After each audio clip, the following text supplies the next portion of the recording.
et l'examen du projet de loi de finances 2026 qui reprend demain en commission à l'Assemblée nationale avec un sentiment, c'est ma conviction, un petit peu de déjà-vu, notamment de ce débat fiscal sur la taxation des plus aisés. Bonjour Julie Ruiz-Pérez. Bonjour, Tous mes vœux, bonne année. vous aussi. Vous êtes journaliste au Figaro Économie.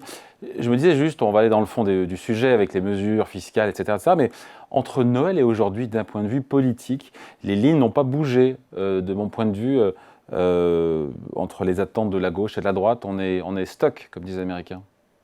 Exactement, les lignes n'ont pas bougé.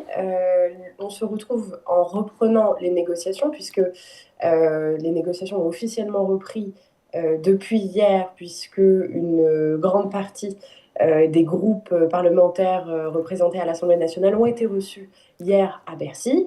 Et les négociations ont repris, et ce qu'on voit, c'est que rien n'a changé. La gauche veut toujours des choses de gauche, pour le dire rapidement, c'est-à-dire financer des priorités de la gauche, à savoir la transition écologique, l'éducation nationale, ce genre de choses.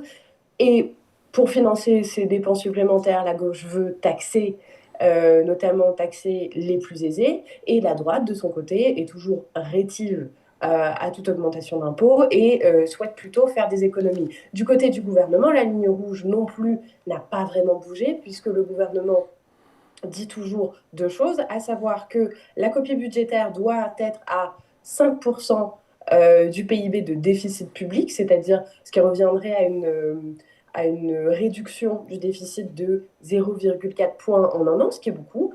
Et en même temps, le gouvernement dit toujours, et c'est là que peut-être les lignes sont sur le point de bouger, que voilà, il ne veut pas avoir recours au fameux 49.3 pour faire passer son budget. Donc, en l'état actuel des choses, même après la session de discussion qu'il y a eu hier soir, qui a quand même duré 4 heures, on ne voit pas vraiment ce qui a changé.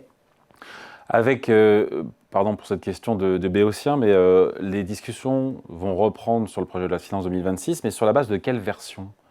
Parce que Alors oui, effectivement, non, c'est une question qui est loin d'être bête, puisqu'il y a eu déjà beaucoup de versions du budget hein, depuis le début. Il y a eu la copie initiale du gouvernement qui a été déposée mi-octobre, qui a été largement, très très largement amendée à l'Assemblée.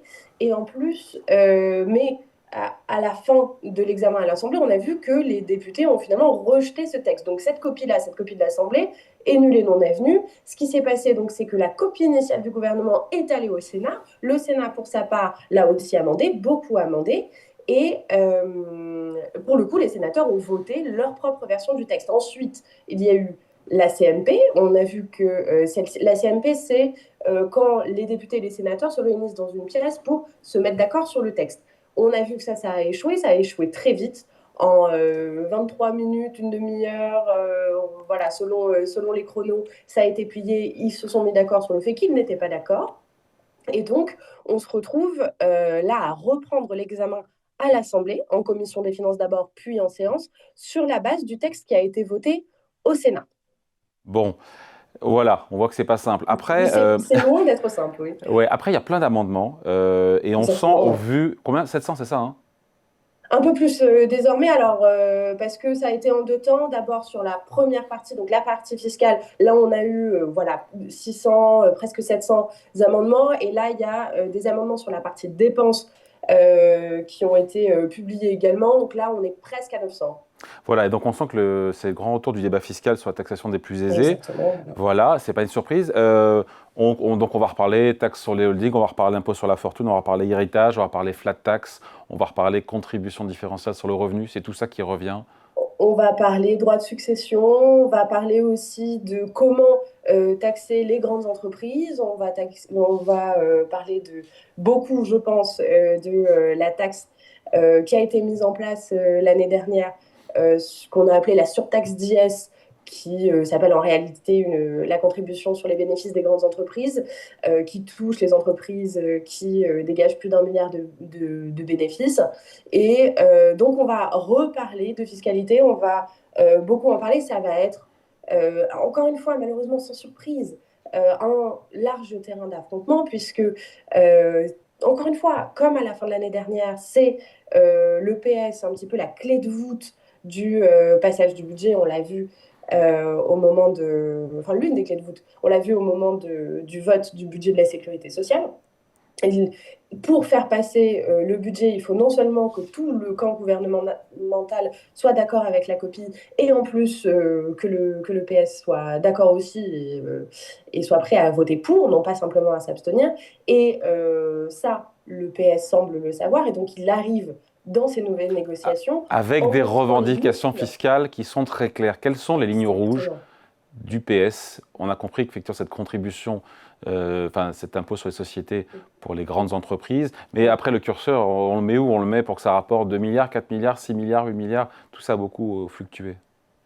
Tout ça a beaucoup fluctué et tout ça fluctue toujours. Alors après, on parle de ligne rouge. Moi, je n'aime pas ce terme parce qu'on est dans une négociation. Donc, on a des parties qui arrivent, des parties prenantes qui arrivent avec voilà, des grandes revendications et après, tout peut se diluer, ou en tout cas, on l'espère, au moment de la négociation. Donc, et ça, le Parti socialiste l'a compris aussi et donc arrive dans les négociations avec des grandes ambitions qui pourront, qui sont entre guillemets remplaçables, changeables, c'est-à-dire que on peut imaginer que par exemple effectivement sur la contribution sur les grandes entreprises, il y a effectivement en ce moment un amendement qui a été déposé en commission des finances qui réclame, un amendement de la gauche évidemment, qui réclame que celle-ci soit reconduite à l'identique cette année, c'est-à-dire qu'elle rapporte pour un rendement de 8 milliards d'euros sur l'année.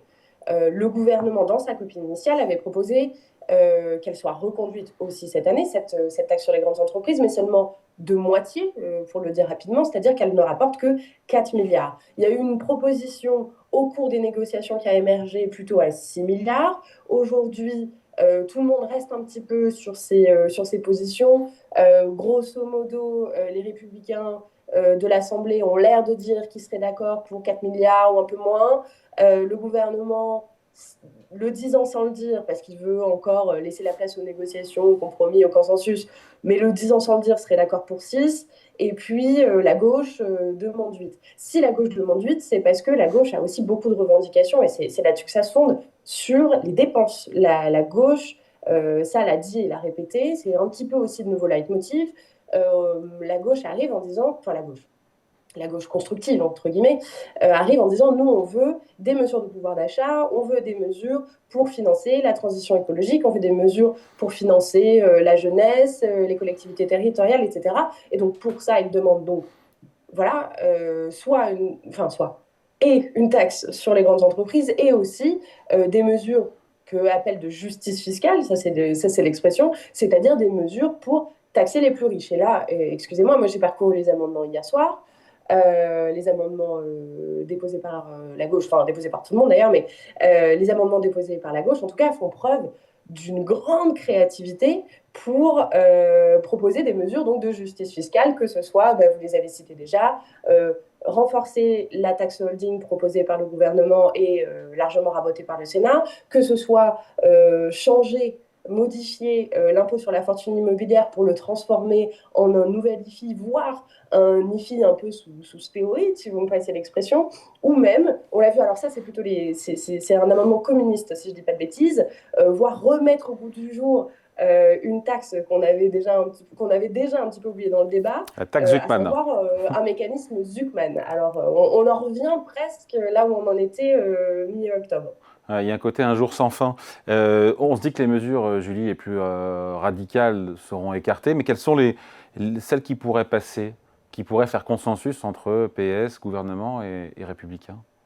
Alors, il y a deux fourches codines pour tous ces amendements, toutes ces propositions que je viens de citer. La première, c'est pas celle du consensus politique, c'est celle tout simplement des règles de l'Assemblée nationale. Parce que à mesure qu'on avance dans l'examen d'un texte, et a fortiori quand on avance dans un texte aussi pléthorique que le budget, normalement, il y a une règle très importante qui est censée s'appliquer, qui s'appelle la règle de l'entonnoir. C'est-à-dire que on n'a plus le droit, normalement, en deuxième lecture, en nouvelle délibération, ce qui s'ouvre aujourd'hui à l'Assemblée, de proposer des choses qui sortent un petit peu de nulle part, des choses qui ne sont pas dans le texte.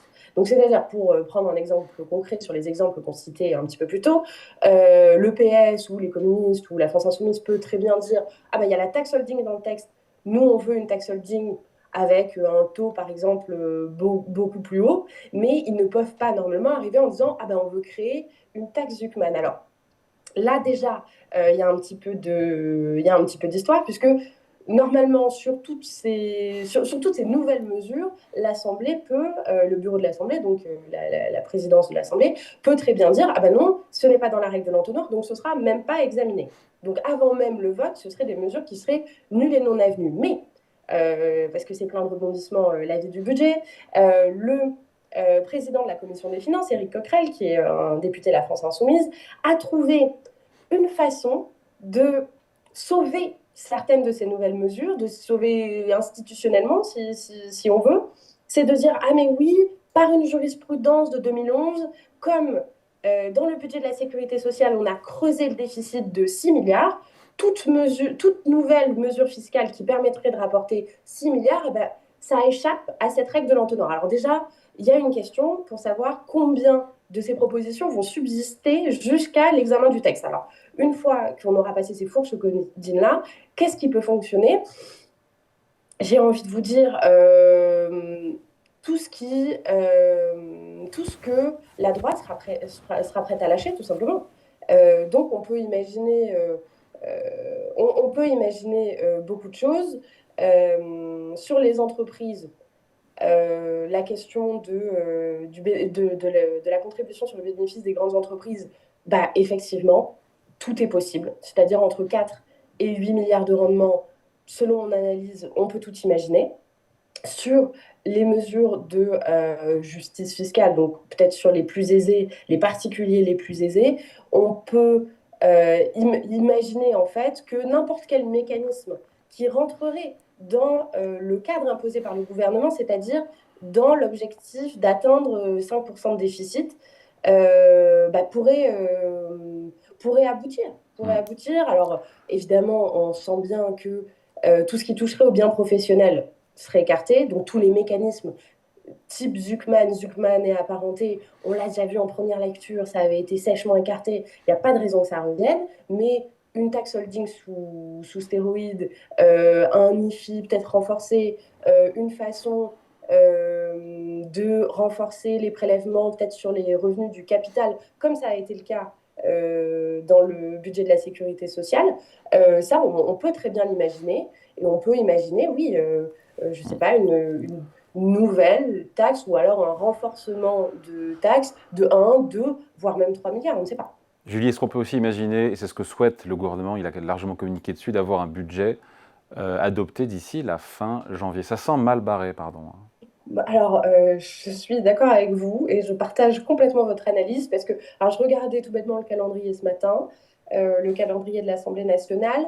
Alors, il n'est pas encore fixé, ça peut encore bouger, mais ce qui se passe là, pour expliquer simplement aux gens qui nous regardent et qui nous écoutent, là, l'examen du projet de loi de finances va commencer en commission dès demain.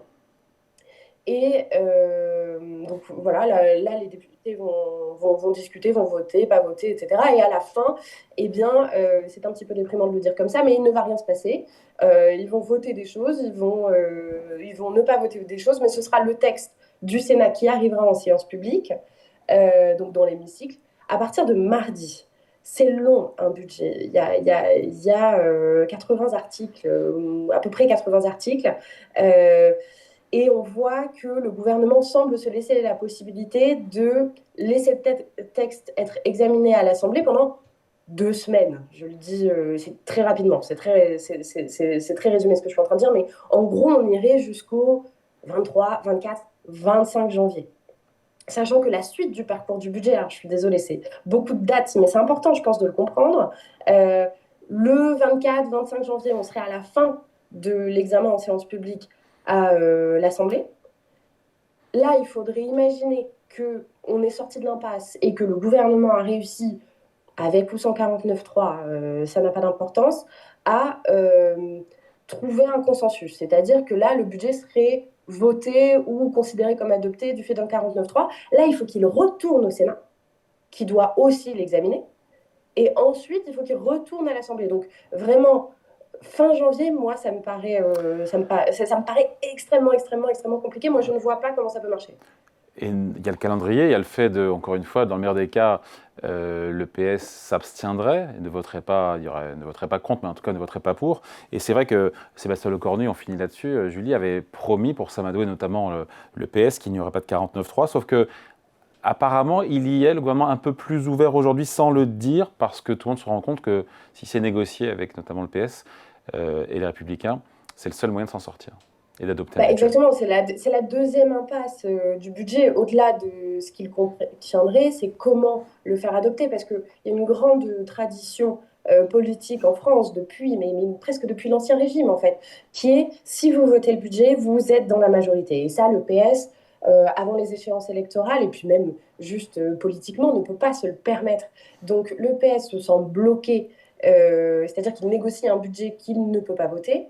Les républicains se sentent bloqués parce qu'ils consentent des choses qui ne permettront pas de faire adopter le budget. Au centre, c'est pareil, le gouvernement, c'est pareil. Et donc, on voit se multiplier, alors peut-être plus avec plus de décomplexion à droite, mais aussi dans les couloirs et dans les offs qu'on peut avoir, une volonté un petit peu diffuse de voir le budget aboutir sur un 49.3. Ce qu'on sent cependant, c'est que Matignon, c'est-à-dire Sébastien Lecornu, n'y est pas encore tout à fait prêt. C'est-à-dire qu'il tient là-dessus, et on peut le comprendre, puisque Il s'est pour la engagé. plupart des gens, il est associé à cette promesse-là, et ce serait un renoncement politique terrible pour lui, qui a peut-être aussi des ambitions politiques pour la suite.